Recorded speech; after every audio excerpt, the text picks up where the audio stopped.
Qanuni oğru Çingiz Əbdülrəhim oğlu Axundov, Çingiz Lənkəranski, Sedoy Çingiz, Ağbaş Çingiz ayamaları ilə tanınıb.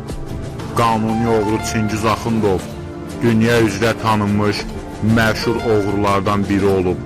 Akula Akif, Masallı Mamed, Bəxtiyar, Hikmət kimi oğrularla qardaşlıq edib.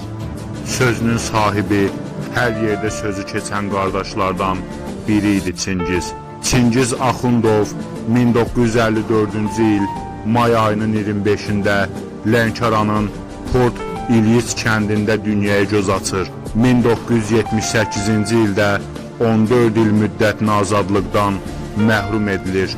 Cəzasını ciddi rejimli cəza çəkmə müəssisəsində çəkir.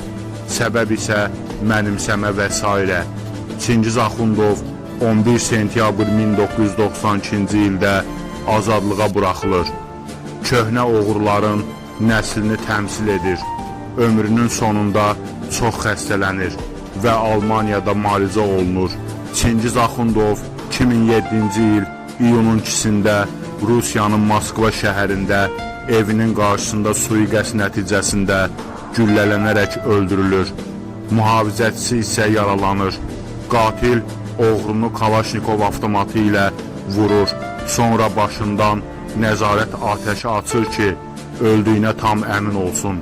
Qətlin səbəbi çox güman ki, nəzarət uğrunda olur.